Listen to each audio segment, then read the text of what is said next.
જૂનાગઢના ભવનાથ મંદિરે હરિગીરી ને તેના સમર્થક સાધુ સંતોની બેઠક યોજાઈ હતી। વહીવટી તંત્રના અધિકારીઓ ઉપસ્થિતિમાં મંદિરનો વહીવટ સંભાળનારો નિર્ણય કરવામાં આવ્યો। ભવનાથના પૂર્વ મહંત હરિગીરી તથા ગિરનાર સાધુ મંડળના પ્રમુખ ઇન્દ્ર ભારતીએ તંત્રના નિર્ણયને આવકાર્યો। સરકાર જે નિર્ણય કરે તેમાં સહકાર આપવાની સાધુ સંતોએ ખાતરી આપી। ભવનાથ મંદિરની તળેટીમાં આવતી મુચકુંદ ગુફાનો વહીવટ સોંપી દેવાની સાધુ સંતોની ખાતરી છે। કલેક્ટર પ્રાંત મામલતદારને સહકાર આપવાની તૈયારી દર્શાવી હતી। गिरिजी महाराज ये घणो समय थी भवनाथ मंदिरना महंत तरीके सरकारश्रीए नियुक्त करी थी अने बे वर्षे कलेक्टर द्वारा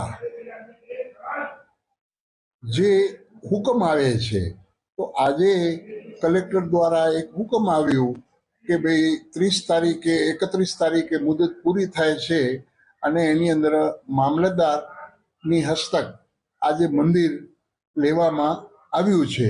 तो अमारे साधु समाज ने के अमारे क्यारे कोई अमारो विरोध छे नहीं अने सरकार जे निर्णय लेशे अने जे करे छे ई अमे एने वधावीए छीए। अने मैंने अपने वकील को बुआ जी को बुलाया हूँ और वो जो व्यवस्थाएं हैं और जो भी एक तो आप एक बात को ये जनरल मान के चलें कि मैं सभी से और सब साधु संतों से कहते हैं, हम लोग काम है जो भी कलेक्टर का आदेश है उसको हृदय से हम लोग मानते हैं और उसका पालन किया जाएगा।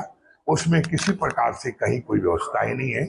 देश भर तमाम साधु संतों को मैंने कहा कि हमारा काम है कि व्यवस्थाओं को है, हमारी समय सीमा थी और समय सीमा के साथ जो भी श्री का आदेश हुआ उसको माना जाए।